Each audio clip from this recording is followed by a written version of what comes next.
Hello Scorpions, welcome to Guruma Hindi tarot. और ये reading है 23 जुलाई से लेके 29 जुलाई तक की। तो चलिए देखते हैं आपके लिए क्या मैसेजेस है इस वीक में एंड आप क्या एक्सपेक्ट कर सकते हैं अपनी लव लाइफ में। Messages for Scorpions.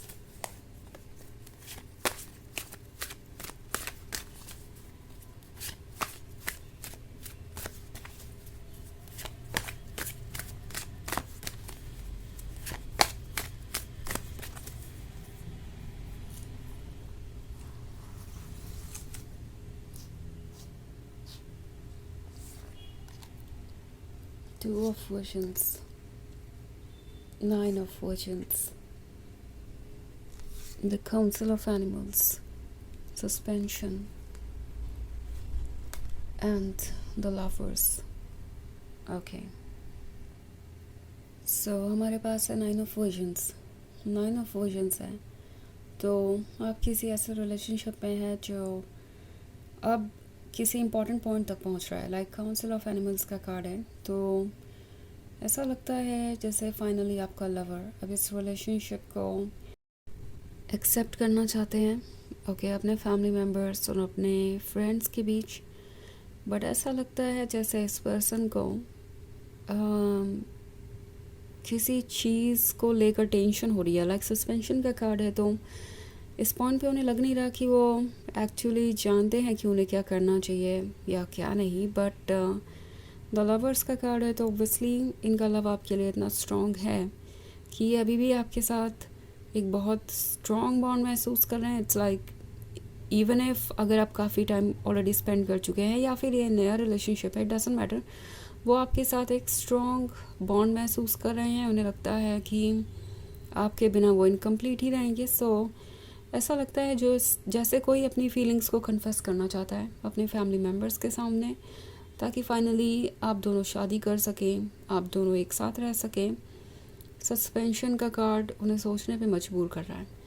इस वीक में वो सोच रहे हैं कि क्या जो कुछ भी वो करने जा रहे हैं वो सही होगा। लाइक इस पर्सन को जजमेंट का डर हो सकता है क्योंकि द काउंसिल ऑफ एनिमल्स है और फिर सस्पेंशन है। तो कहीं ना कहीं इन्हें इस बात का डर है कि दूसरे उन्हें जज करेंगे, उन्हें ये बताएंगे कि ये रिलेशनशिप उनके लिए अच्छा है या नहीं, या फिर दूसरे इस रिलेशनशिप को आगे नहीं बढ़ने देंगे या आपसे ब्रेकअप करने को कहेंगे। इनके दिमाग में बहुत सारी बातें चल रही हैं। बट ये नाइन ऑफ विजन्स इन्हें मोटिवेट कर रहा है। इन्हें कह रहा है कि आज नहीं तो कल इन्हें ये स्टेप लेना ही है।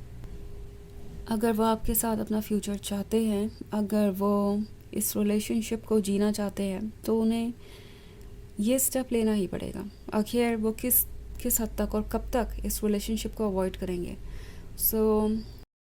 नाइन ऑफ विजन्स उन्हें उनकी ड्रीम की तरफ खींच रहा है। उनसे कह रहा है कि उन्हें गिव अप नहीं करना चाहिए। टू ऑफ विजन्स है। तो माइंड और हार्ट के बीच एक लड़ाई चल रही है। उनका माइंड उनसे कह रहा है कि उन्हें बहुत केयरफुल रहना चाहिए, शायद कुछ कहना ही नहीं चाहिए। क्या पता कुछ कहने से ये सिचुएशन और कॉम्प्लिकेटेड हो जाए। हो सकता है उन्हें आपसे दूर रहने को कह दिया जाए या कोई नई प्रॉब्लम क्रिएट हो जाए और कुछ लोग अपसेट हो जाए। दिमाग बहुत कुछ कह रहा है। दिल उनसे कह रहा है कि जो आज होगा वही कल भी होगा, तो इंतज़ार क्यों करें। वो अपने डर को फेस करें, डिस्कशन करें और बातों को सामने लाएं। एंड ऐसा लगता है कि ये पर्सन ये फाइनली करने वाला है, तभी काउंसिल ऑफ एनिमल्स यहाँ है। तो लगता है फाइनली आप में से बहुत सारे लोगों के लिए रिलेशनशिप में वो फेज़ आ गया है जहाँ आपका पार्टनर अब अपने फैमिली मेम्बर्स से इसके बारे में बात करेगा और चाहता है कि वो सबका रिस्पॉन्स देखें। वो सीरियसली कंसिडर कर रहे हैं अब इस रिलेशनशिप को आगे बढ़ाना।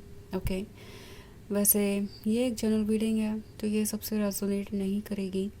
एनर्जी रिवर्स हो सकती है अगर आप क्रॉस वॉचर हैं।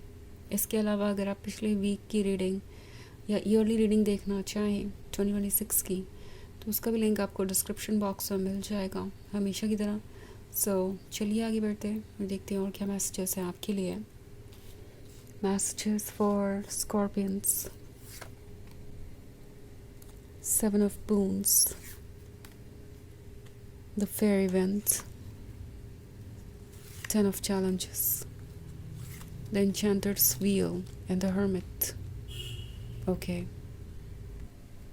सो हमारे पास है 7 ऑफ बून्स। 7 ऑफ बून्स है तो ऐसा लग रहा है उन्हें जैसे उनके लिए अभी सरप्राइजेस बहुत सारे वेट कर रहे हैं। लाइक किसका क्या रिएक्शन होगा, आगे कैसे चीज़ें अनफोल्ड होंगी। इनफैक्ट ये 7 ऑफ बून्स सिर्फ उनके लिए ही नहीं, आपके लिए भी है। बिकॉज़ एक बार जब बातें शुरू होंगी तो बहुत कुछ सामने आएगा, बहुत सारे लोगों के नज़रिए सामने आएंगे, बहुत सारे क्रिटिसिज्म या बहुत सारी चीज़ें हो सकती है जिससे आपको डील करना पड़ सकता है। बिकॉज़ एंड में 10 ऑफ चैलेंजेस है, सो ये आसान नहीं होने वाला है। बट देन अगर कोई चाहे तो ये पॉसिबल है, बिकॉज एन्चेंटर्स व्हील भी है। सो ये क्रूशियल पॉइंट है। इस वीक में बहुत सारे इश्यूज आपके सामने आएंगे जो आपको स्ट्रेस दे सकते हैं, लेकिन ये इश्यूज कभी ना कभी तो सामने आने ही थे। और ये इश्यूज ऐसे इश्यूज नहीं हैं जिन्हें आप सॉल्व ना कर पाएँ। द फेरी वेंट का कार्ड है, तो फेरी वेंट ये शो कर रहा है कि अपने हार्ट को फॉलो कीजिए, अपने इंट्यूशन को फॉलो कीजिए। एंड इस वीक में ये पर्सन यही करने वाला है, वो और इंतज़ार नहीं करना चाहते। द एन्चेंटर्स व्हील है तो वो फाइनली प्रिपेयर्ड है नेक्स्ट फेज़ में जाने के लिए, नेक्स्ट लीप ऑफ फेथ लेने के लिए। द हर्मिट का कार्ड है, सो ऐसा लगता है जैसे कि ये बहुत डीपली सोच रहे थे काफ़ी लंबे समय से इसके बारे में। ओके, और इन्हें बहुत सारी बाधाएं नज़र आ रही थी। ऐसा लगता है जैसे इस रिलेशनशिप में कुछ अनकन्वेंशनल है।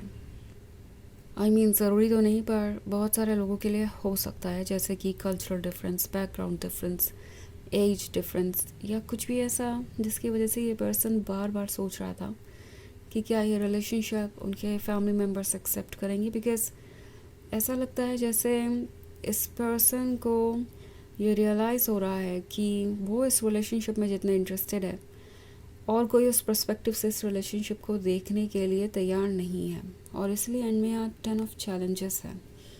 कहीं ना कहीं इस पर्सन को अफसोस है इस बात का कि वो इतने स्मूथली आगे नहीं बढ़ पा रहे जितना कि वो बढ़ना चाहते हैं। वो ये द लवर्स वाला लव एंजॉय नहीं कर पा रहे हैं क्योंकि रास्ते में बहुत सारी बाधाएं हैं। ये पर्सन बहुत ज़्यादा डिपेंडेंट है दूसरों के ओपिनियन पे, और यही वजह है कि ये अपने डिसीजंस नहीं ले पाते। ये कहीं ना कहीं लैक ऑफ करेज शो करता है। मतलब अगर बात करें अपने विल पावर को शो करने की, अपने पर्सपेक्टिव को सबके सामने रखने की और अपने मन को फॉलो करने की, तो उस तरीके का करेज इस पर्सन में मुझे नज़र नहीं आ रहा। ये दूसरों पर डिपेंडेंट हो सकते हैं, बहुत ज़्यादा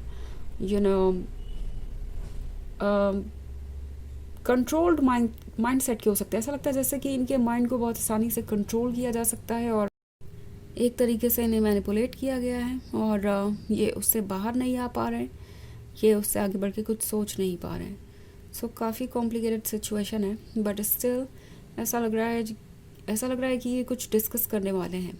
ओके, फाइनली कोई स्टेप लेंगे, बिकॉज इसके बिना तो बात आगे नहीं बढ़ेगी। ये चीज़ उन्हें रियलाइज़ हो रही है। सो चलिए आगे बढ़ते हैं और देखते हैं आपके लिए ऑरेकल मैसेज क्या है।